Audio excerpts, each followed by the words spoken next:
penyakitnya manusia ini. Atiullah wa atiur rasul wa ulil amri minkum.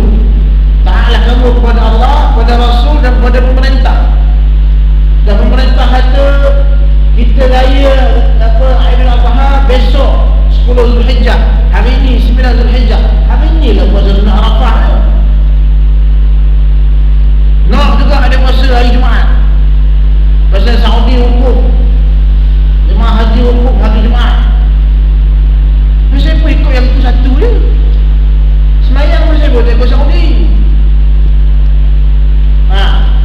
Itu je lah. Nak ikut Saudi sangat.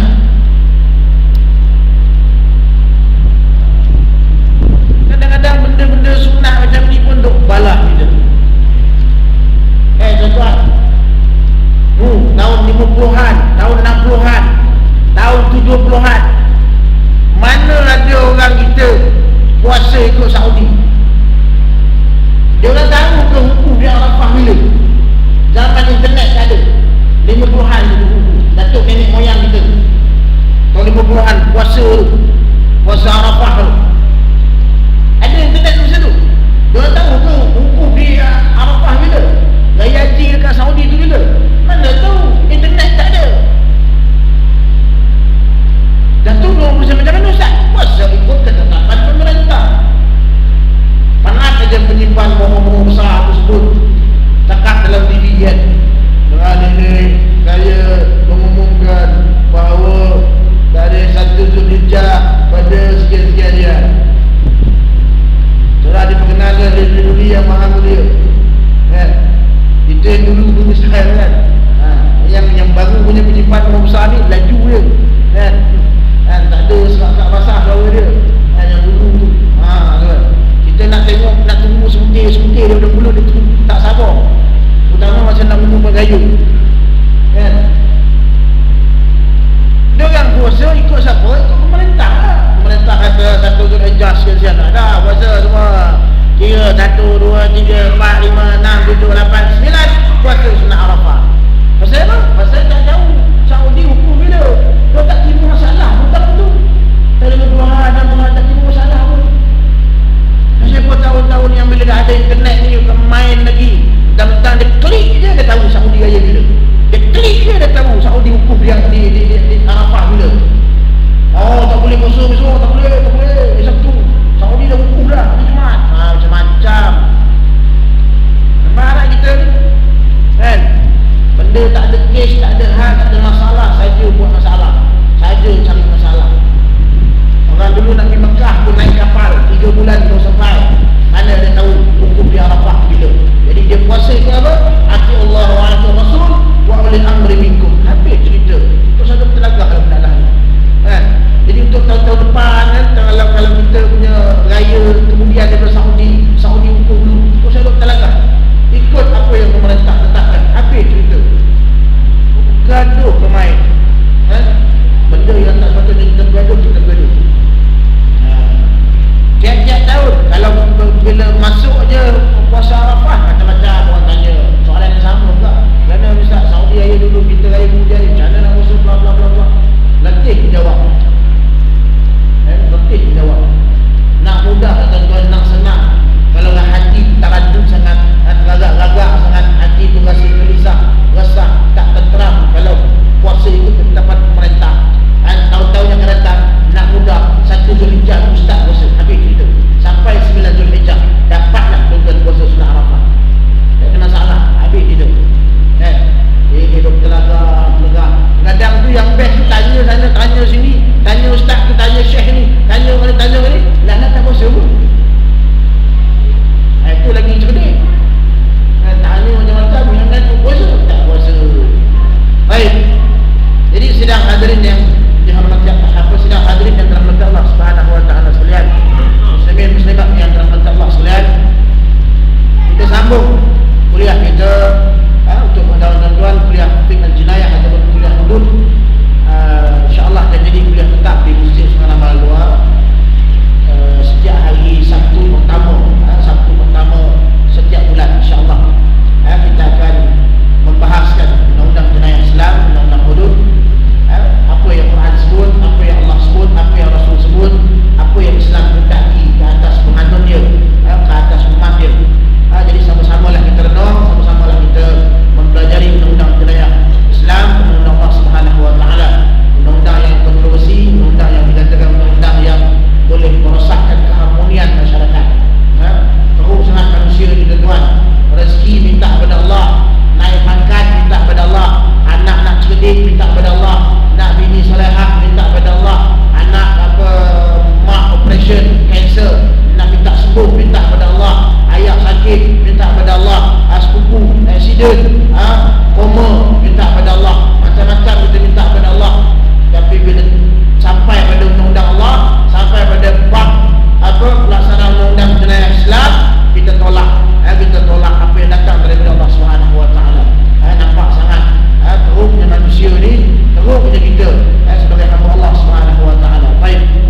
manusia yang mana manusia itu makhluk ciptaan dia sendiri. Logik ke? Tak logik lah. Tak logik kan? Kalau kita beli kereta nak banding tak apa, tak ada masalah. Pasal kereta ni manusia buat. Kita beli Proton nak banding dengan Toyota, banding lah kan? Mana yang bagus kan? Toyota ke Proton kan? Proton pakai lebih kurang setahun, tingkat dah tak boleh naik, contohlah kan.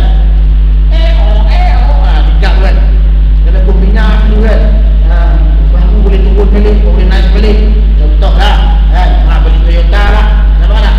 Manusia dengan manusia punya buatan nak banding lah. Ni kamera dia kan, jenis apa ni? BenQ kan? Dengan jenis Dell ke, dengan jenis Canon ke, dengan jenis apa benda lagi lah, Sony ke berapa lah, nak banding lah. Sebab pasal apa? Pasal dia buatan manusia. Tapi ni kita nak bandingkan buatan manusia dengan ciptaan Allah SWT. Boleh banding ke? Tak boleh banding. Tak boleh banding lah sebenarnya. Sebab selaku manusia, selaku hamba yang taat kepada Allah SWT, tuan-tuan sanggup rendah hujan. Yang naik motor tadi, saya tadi bertempur dengan satu orang, tak tahu lah budak muda lah, mungkin dia memang dia pergi ke sini, tapi dia ikut ke belakang naik motor, dua orang pakai payung, pakai sokong lah, nak datang masjid tu, sanggup rendah hujan, nak datang masjid, nak dapat pahala jemaah sembahyang fardu berjemaah, sanggup datang ke masjid. Takkan tiba-tiba lembab jadi kita nak galak. Rugi lah. Tak guna kita datang masjid, tak guna kita semayang, tak guna kita pakai payung. Datang masjid kan, silap-silap hari bulan cium dia ambil terbang. Tapi bila sampai bawah undang Allah, tolak, tak guna. Jadi bagi kita yang sanggup datang masjid, yang mudah-mudah sungguh-sungguh nak taat kepada Allah SWT, maka apa yang datang daripada Allah SWT, sami'na wa ata'na, tak payah banding, habis kita. Baik, undang-undang Islam ini tuan-tuan ada 3: hudud, qisas dan diyat serta ta'zir. 3, walaupun ada ulama yang meletakkan pembahagian kepada 4: hudud 1, qisas 1, diyat 1, ta'zir 1. Tapi yang tepatnya ialah hudud, qisas dan diyat serta ta'zir. Sebab apa? Sebab qisas dengan diyat ni tak boleh dipisahkan. Ibarat irama dan lagu kan? Sebab bila mana tidak boleh melaksanakan qisas, maka dia akan pergi kepada diyat, ganti rugi. Jadi qisas dengan diyat ni tak boleh dipisahkan. Sebab tu bila bincang tentang qisas, maka kita bincang juga diyat. Baik, okey, kita pergi pada satu persatu secara mukadimah. Yang pertama, hudud. Hudud ni tuan-tuan, dari segi makna bahasanya ialah jamu haddin, jamak kepada perkataan had. Wal hadd fil asli asy-syai'ul hajizu baina syai'ain. Mana hudud jamak plural lah. Had tu singular, berbalik tidak nak menyebut dia satu lah kan. Had tu satu, kalau hudud ramai, banyak. Baik, jadi hudud adalah kata jamak, kata ramai pada perkataan had. Dan had ini dari segi asalnya ialah asy-syai'ul hajizu baina syai'ain, sesuatu yang menjadi hadis. Apa hadis? Penghalang di antara dua perkara. Di antara dua perkara itu hudud. Hudud itu ialah asy-syai'ul hadis, sesuatu yang menjadi penghalang baina syai'ain, di antara dua perkara. Tengah-tengah ni penghalang. Hak dengan batil, hak dengan batil, pahala dengan dosa, kebaikan dan kejahatan, kebajikan dengan maksiat dan sebagainya. Jadi tengah-tengah tu ada penghalang. Tengah-tengah tu ada penghalang. Maknanya dari segi bahasa, hudud ini maknanya al-man'u, apa dia? Pencegah ataupun penghalang. Secara mudah ni tuan-tuan, bila laksana hudud, dia akan menghalang atau mencegah dua benda. Yang pertama, dia menghalang dan dia mencegah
sepatutnya balik ke Menu, tapi rumah bersalin kan, baru lepas bersalin, jadi tak habis bantang lagi. Tu yang tak boleh balik Menu. Orang Terengganu dah susah hati lah. Biasa kalau saya balik sana kena lembu, kena air sebelah lah kan, syak lapar bagai bos kan. Lepas tu bagai bagian bos tu kadang-kadang daging-daging tu kan, orang hantar ke rumah bagai bos jadi berlunggung daging dekat rumah tu. Biasanya saya masak lah, masak nasi Arab ke, nasi Bukhari ke, nasi biryani Pakistan ke kan. Jadi bila dah saya tak balik ni, orang kata orang rumah ada dah siapa pula yang nak masak nasi Arab kan. Saya kata bawa main sini ya, datang sini, bawa daging di sini, masak kat sini kan. Jadi besok saya pergi, saya diminta oleh jemaah Surau Sutera, Taman Sutera. Jadi khatib sana, imam khatib, kemudian sembelih lembu sini. Tak apalah kan. Besok pakup lah, nak pakup kepala lembu ke, tuan-tuan ambil kapak tu, depan tu kepala lembu, tuan-tuan pakup tu ada rasa kesian tak? Tak ada. Ada rasa ngeri tak? Tak ada. Ada rasa takut tak? Tak ada. Ngeri tidak, kesian tidak, takut pun tak ada. Betul tak? Tapi ni nak potong tangan orang, tuan-tuan, potong tangan orang. Kita tengok mangsa aksiden pun kita dah risau macam kan, kita dah serah pecah belah sini kan, terjodol biji mata, putus tangan dan sebagainya. Ni yang baru-baru ni yang berlaku di mana, di Kedah dulu, yang budak dajah 8 tahun dajah 2 yang hancur tangan belah kiri dia main mencut. Kedah ke mana ni, baru ni 2 hari semalam ke ataupun semalam lagi, hancur habis ni, dah tak ada buah tangan dah. Kita tengok gambar Allah gerut. Sebab apa? Sebab yang kena tu manusia. Kita dengan dia manusia, sifat kita sama. Jadi kita kesian tengok dia. Saya dah sebut dulu kan, kita tengok bayi orang buang, bayi orang yang orang buang, kita lagi kesian, lagi marah pada ibu yang buang bayi itu, daripada kita tengok anak kucing yang terbiar. Tengok anak kucing kesiannya, itu je lah, kita belah pada tahu. Pasal apa? Dia binatang, kita manusia, sifat lain. Sebab tu Allah Maha Bijaksana suruh manusia tengok undang-undang tadi dilaksanakan. Bukan dilaksana dalam penjara, dilaksana dalam penjara sapat ke apa ke, siapa yang nampak. Orang tak insaf, orang tak serik. Tapi undang-undang Allah, wal yashhad 'adzabahuma ta'ifatun minal mu'minin, surah An-Nur. Allah kata, dan hendaklah hukuman itu disaksikan, dilihat oleh sekelompok manusia yang beriman kepada Allah Subhanahu wa taala. Tengok. Jadi bila kita tengok tangan orang itu dipotong, kita tengok seseorang itu direjam sampai mati dengan batu, maka apa yang kita lihat itu menjadi al-man'u, pencegah dalam diri kita. Allah takutnya, tak nak mencuri kan? Walaupun kita sebelum-sebelum ni mencuri, akhirnya kita pencet lah, pasal tak nak tangkap. Kalau tertangkap, jadi kita orang tu kena potong tangan. Nampak tak? Itu maksud hudud. Dia menjadi pencegah, ataupun penghalang daripada seseorang itu melaksanakan jenayah, dan juga menjadi penghalang kepada penjenayah itu daripada mengulangi perbuatan jenayah. Baik. Maka hudud dari sudut istilah pula. Hudud dari sudut istilah ialah keseksaan atau hukuman yang bentuknya telah ditetapkan oleh Allah Subhanahu wa taala, yang wajib dilaksanakan bagi tujuan menjaga hak Allah Subhanahu wa taala, atau dengan kata lain disebut juga sebagai menjaga kepentingan awam atau kepentingan umum. Jadi dari sudut istilah tuan-tuan, hudud ini ialah suatu bentuk hukuman, keseksaan terhadap suatu bentuk kesalahan-kesalahan yang ditetapkan oleh Allah Subhanahu wa taala, datang daripada Allah Subhanahu wa taala, dan wajib dilaksanakan untuk menjaga hak Allah. Hak Allah yang juga disebut sebagai hak masyarakat. Sebab itu hudud tidak boleh diampunkan, sebab nak jaga masyarakat. Kalau Allah kata hukuman dia potong tangan, maka potong tangan, tak boleh tukar. Mangsa yang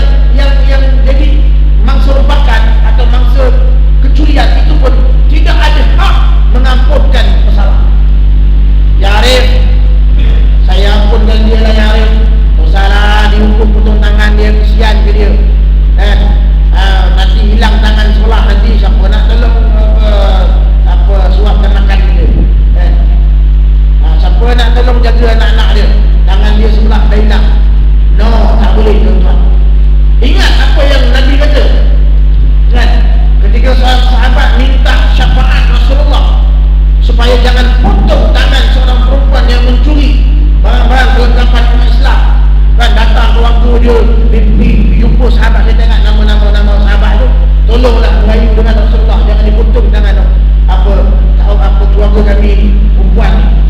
Dan Nabi dengan cepat ringkas bangun. Nabi bangun. Akhirnya Nabi dah tahu. Adakah kau nak minta syafaat terhadap hak Allah? Kata Nabi kepada sahabat tadi. Sesungguhnya kata Nabi, lau Fatimah binti Muhammad sarakat laqata'tu yadaha. Kalau Fatimah binti Muhammad juga, anak Nabi itu juga mencuri, akan potong tangan, kata Nabi. Makna tak boleh beri syafaat, tak boleh beri pengampunan, tak boleh ditukar ganti, tak boleh dipinda, tak boleh diubah suai. Sebab Allah turunkan undang-undang itu nak jaga masyarakat. Bayangkan tuan-tuan, kalau pencuri yang mencuri rumah kita, atau pencuri yang mencuri rumah jiran 2-3 buah rumah, selang rumah 2-3 buah rumah daripada rumah kita, pencuri itu dilepaskan oleh polis, dilepaskan oleh mahkamah, dilepaskan oleh mangsa pencurian dan sebagainya. Apa yang jadi? Ya, kau bila lepaskan dia, pencuri itu tak dihukum, pencuri itu dah lepas lah, polis lepas dengan jaminan polis, mahkamah lepas dia. Apa jadi? Satu masyarakat rasa risau, rasa takut, pasal pencuri itu tidak dihukum, maka dia boleh mencuri rumah orang lain. Sebab itu undang-undang hudud tidak boleh ditukar, tidak boleh diubah suai, tidak boleh ditukar ganti, dipinjam, diampun, dimaaf dan sebagainya. Nak maaf, nak ampun boleh, tetapi tidak boleh menggugurkan hukum. Ya ada, saya nak maafkan dia boleh ada, maaflah, tak ada masalah. Tapi oleh kerana dia dah didapati bersalah, maka hukuman tetap dijalankan. Boleh tak saya nak maafkan dia, tak payah jalan hukum, tak payah potong tangan dia? No, tak boleh. Hukuman tetap kena laksana. Dan tu macam mana?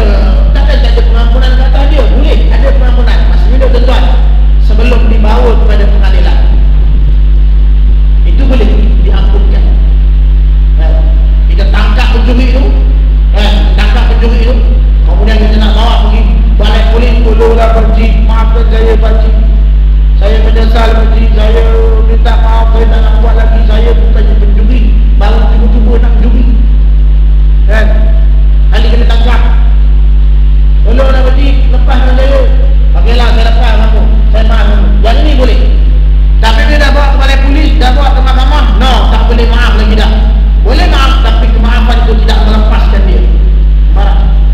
Sebab bila dah ditangkap, dah dibawa ke balai polis, satu kampung tahu dah. Dah, rumah aku kena gempak. Rumah aku kena gempak. Macam mana berdiri? Hantar balai polis lah. Minggu depan dakwa ke mahkamah. Untung dah kata apa, satu kampung dah jauh dah. Jadi kalau tiba-tiba lepas, apa jadi? Risaulah masyarakat. Macam mana boleh lepas ni? Macam mana potong tangan?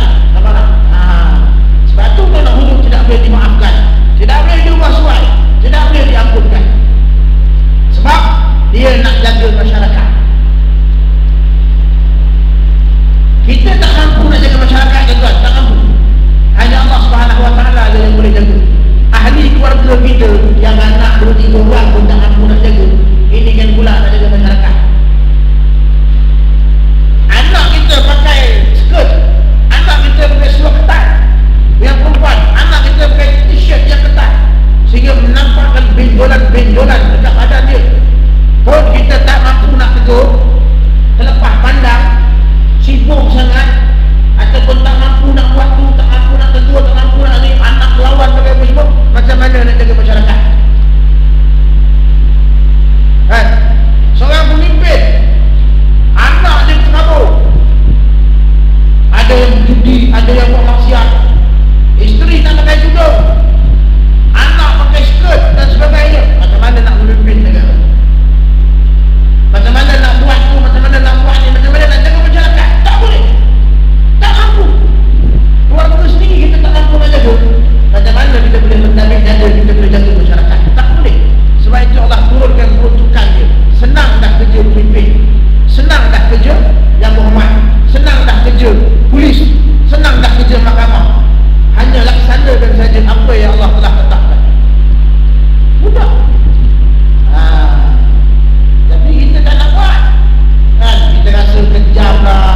lah, kerah lah dan sebagainya. Kita reka cipta undang-undang sendiri. Akhirnya apa yang berlaku pada hari ini tuan-tuan, kita nak keluar duit lebih pada 1,000 pun takut.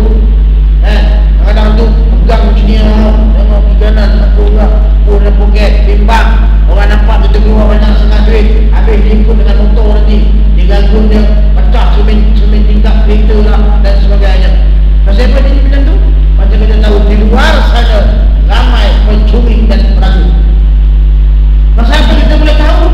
Macam mana kita boleh yakin ada ramai pencuri dan peragu di luar sana?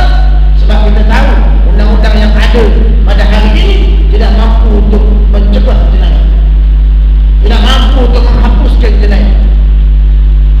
Sebab tu orang mencuri, orang merompak pun dia tak rasa takut. Pasal undang-undang yang dikenakan ke atas dia bukanlah undang-undang yang menyakitkan dia, hanya menahan kebebasan dia. Itu je.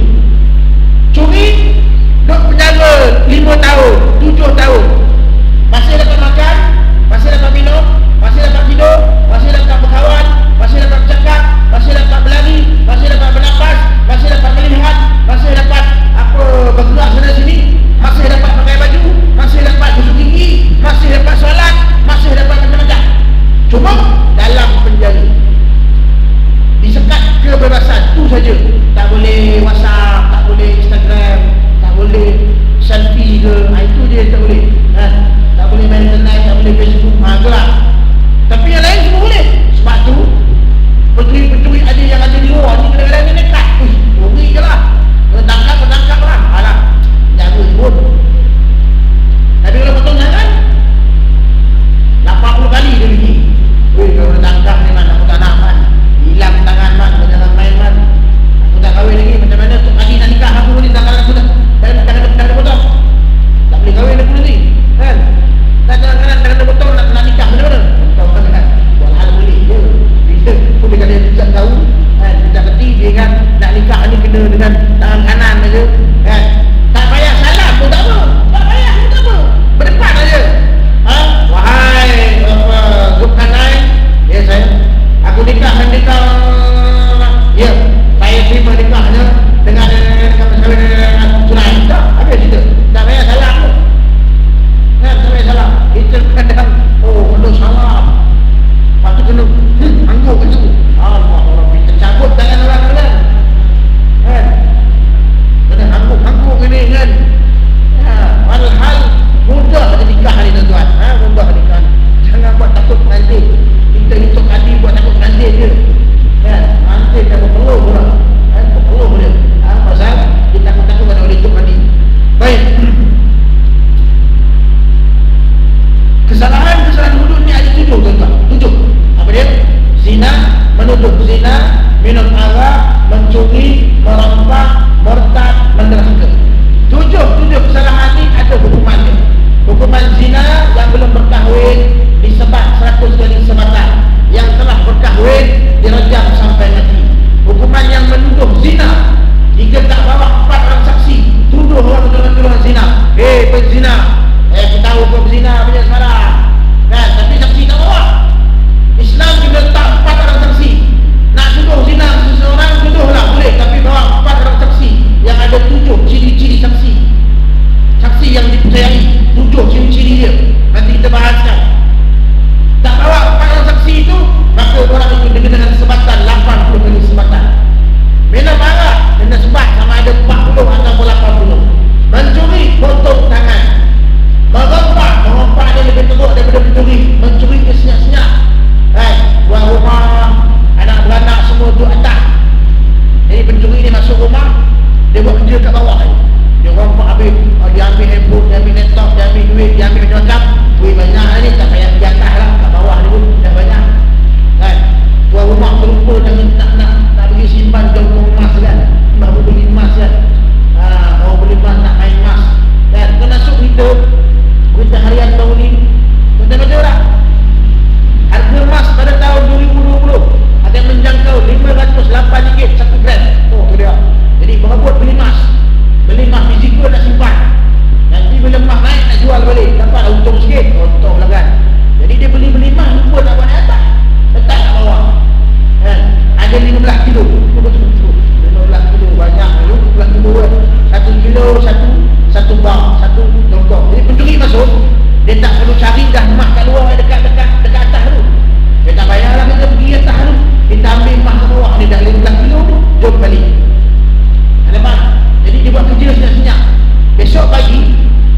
pun aja Allah.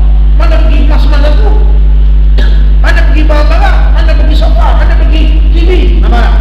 Itu mencuri. Mencuri ini dia tidak melibatkan mangsa. Tak, dia mana mangsa tu senyap. Dulu atas tu tak tahu pun harta dia dicuri. Maknanya kejadian itu berlaku secara senyap-senyap. Sebab tu hukuman dia hanya potong tangan. Tapi merompak ni dia buat kerja dengan terang-terang. Dan dia bersenjata. Ada unsur-unsur kekerasan. Letak senjata dekat tengkuk dia. Bagi duit, bagi harta, bagi handphone, bagi kunci kereta apa. Ini merompak. Jadi dia melibatkan mangsa. Mangsa merasa trauma, takut sebab pisau di leher. Nampak? Merompak letakkan pistol dekat dahi, dekat kepala. Yang ni rompakan. Jangan main tuan-tuan. Pistol dekat dahi, dekat kepala. Jangan main. Dibuat dia pencuri tu, perompak tu terbersih. Hancur tu. Patah kepala.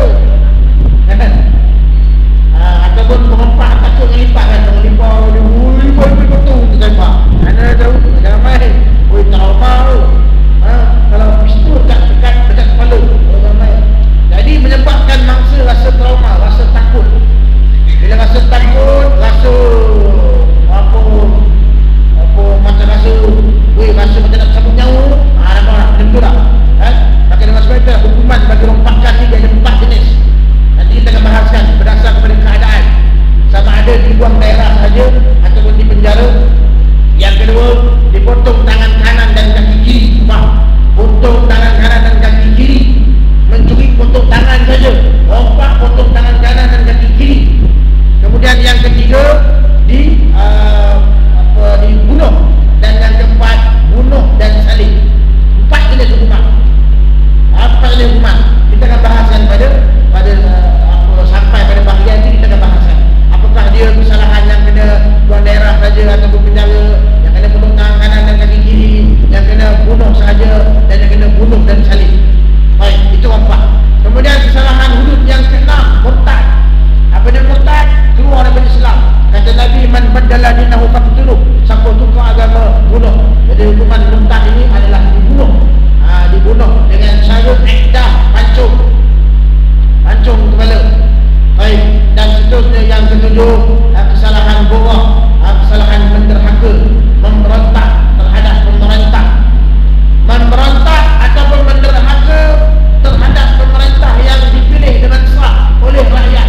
Dan ingat, pemberontakan yang dianggap sebagai bohong oleh Islam ialah pemberontak atau penderhaka yang menentang pemerintah dengan kekerasan.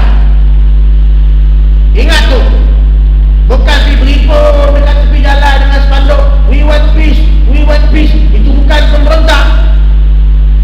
Atau yang duduk beribu dekat padang-padang saya aman, tengah duduk bentang tika kan, tengah suap nasi lemak dekat anak dia, nasi lemak. Itu bukan pemberontak. Pemberontak ialah menentang kerajaan, menentang pemerintah dengan kekerasan. Dalam arti kata lain, dia ada senjata yang boleh menimbulkan huru-hara. Dia bawa M16 ke, dia bawa AK-47 ke, dia bawa bazooka ke, dia bawa kereta tebal ke, dia bawa tomahawk ke, skat ke. Itu pemberontak. Boleh?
boleh diganti, tidak boleh dimaafkan dan sebagainya. Semua tak boleh.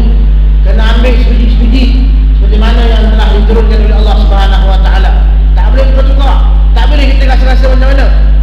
Potong tangan ni rasa-rasa macam zaman Rasulullah sesuai lah tak? Betul? Agak ada zaman sekarang ni rasa tak boleh kot. Kita tukarlah potong jari kelingking ni tu.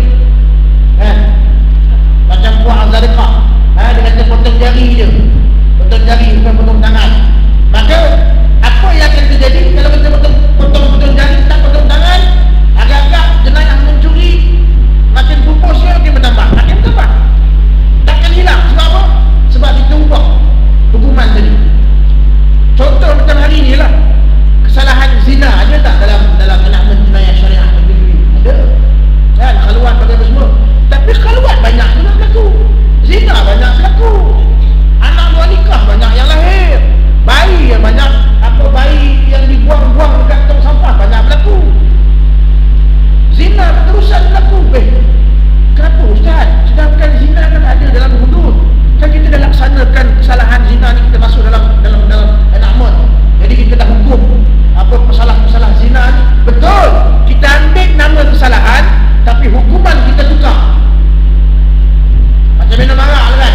Arak, kita ambil kesalahan, nama kesalahan tu, minum arak tak boleh. Bagi orang Islam haram minum arak, salah. Dari seluruh enakmen undang-undang jenayah Islam negeri-negeri tak boleh minum arak, salah. Batu Kartika pun ditangkap di Kuantan kan, Kartika ditangkap kemudian mengaku minum arak. Tapi hukuman apa yang ada? 356 Akta Mahkamah Syariah 1965, Pindaan 1984. 356, 3 tahun penjara, 5,000 denda, 6 bilik sebatan. Sepatutnya sebat untuk arak 40 atau 80, tapi Kartika nak disebat 6 sebatan sahaja. Bila kes ini diumumkan di masyarakat awam, umum dalam surat khabar, dalam Facebook, dalam internet dan sebagainya, orang tahu ketika ditangkap pasal minum arak dan jatuh hukum sebab 6 jenis sebatan, agak-agak tuan-tuan lah, orang-orang yang di luar sana tu gerun tak nak minum arak? Tak ada gerun je, alah 6 jenis sebatan je. Tuan-tuan tak belajar sebatan syariah ni, dia macam ni tau, dia tak macam sebatan sivil, angkat kau main tinggi, kau pusing badan, dia macam ni je. Tak boleh lebih daripada kepala, tapi tak boleh bawah daripada pinggang, tengah-tengah macam ni, pak je, pak je. Jadi tak sakit, setakat 6 sebatan, tak ada hal dia tu, kita tegur arah. Ingat orang-orang yang keluar tu gerun ke dengan 6 jenis sebatan? Tak ada gerun je. Sebab tu zina pun berlaku, minum arak pun berlaku, tuduh zina pun berlaku, macam-macam berlaku. Kesalahan mencuri ada dalam undang-undang sivil, undang-undang yang kita pakai, undang-undang British. Kesalahan mencuri, kesalahan merompak ada. Apa hukuman dia? Penjara. Agak-agak pencuri itu gerun tak gerun, nampak tak? Bila kita ambil nama kesalahan sahaja, tapi kita tukar undang-undang dan hukuman kita tukar, maka apa yang akan terjadi? Jenayah tetap berlaku, tidak akan pupus dan tidak akan hilang. Jadi nak hilang jenayah, nak pupus jenayah, hendaklah melaksanakan seperti mana yang telah Allah Subhanahu Wa Taala turunkan. Mudah cerita tuan-tuan. Kita bila kita laksana hudud ni tuan-tuan, 2 perkara kita kena faham. Hudud Allah suruh kita buat, Allah suruh kita laksanakan, sebab hudud ini mampu mencegah jenayah. Undang-undang dia keras sebab tujuan dia nak mencegah jenayah. Satu. Yang kedua, kita kena faham juga ini berkaitan dengan akidah. Mudah cerita, bila kita laksanakan perintah Allah, potong tangan perintah siapa? Perintah Allah. Sebab perintah siapa? Perintah Allah. Tajam sampai mati berzina yang tak berkahwin, perintah siapa? Perintah Allah. Potong tangan dari kaki, perintah siapa? Perintah Allah. Pancung edam bagi pesalah murtad, perintah siapa? Perintah Allah. Jadi bila kita laksanakan perintah Allah, Allah Subhanahu Wa Taala akan bantu kita, akan rahmati kita, akan turunkan pertolongan dia, bantuan dia, hidayah dia. Maka apakah Allah Subhanahu Wa Taala tidak akan membantu pemimpin untuk mencegah jenayah? Kalau pemimpin itu bersungguh-sungguh untuk melaksanakan segala perintah Allah, termasuk undang-undang hudud, itu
tiba-tiba 10 orang kata tak setuju, saya tak setuju, rasa macam tak adil, rasa macam saya ni teraniaya, rasa macam ni nampak, maka hudud tak boleh dilaksanakan.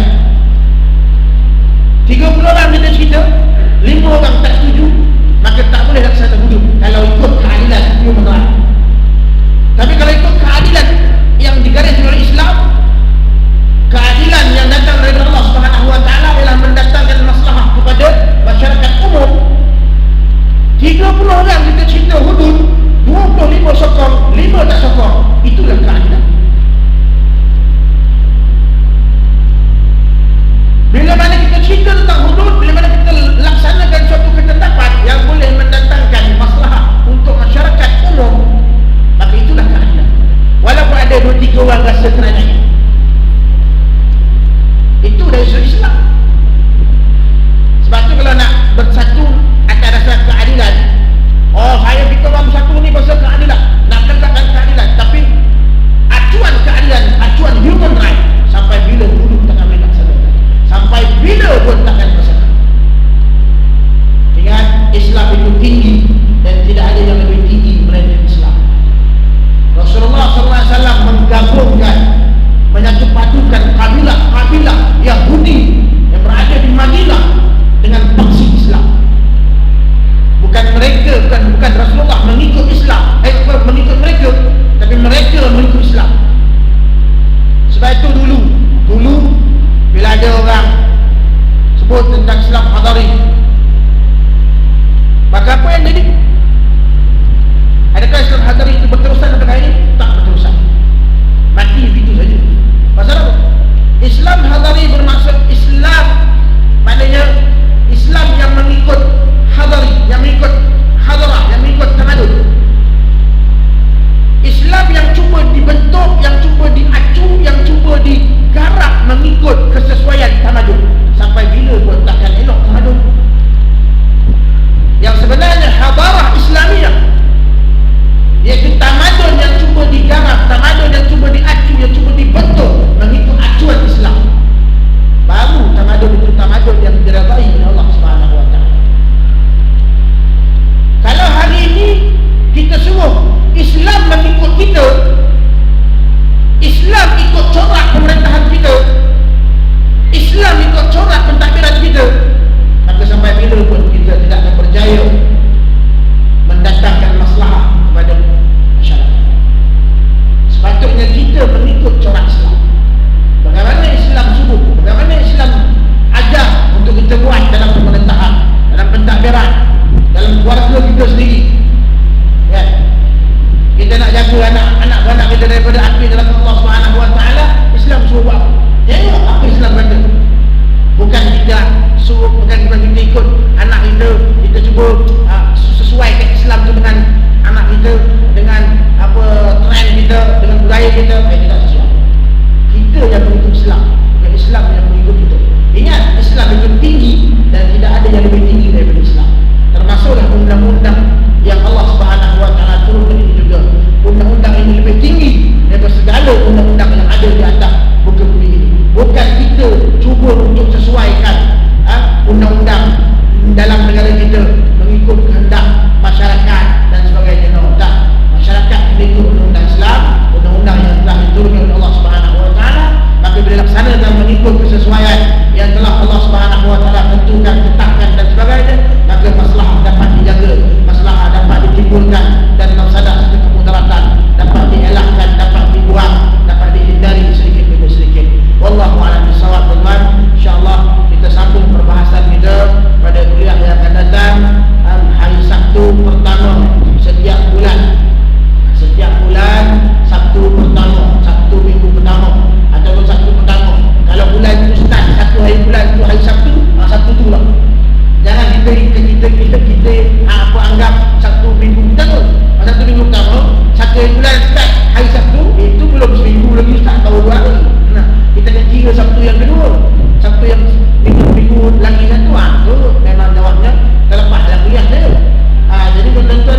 kena duduk asrama. Dia tak boleh hafaz Quran berulang kali. Oh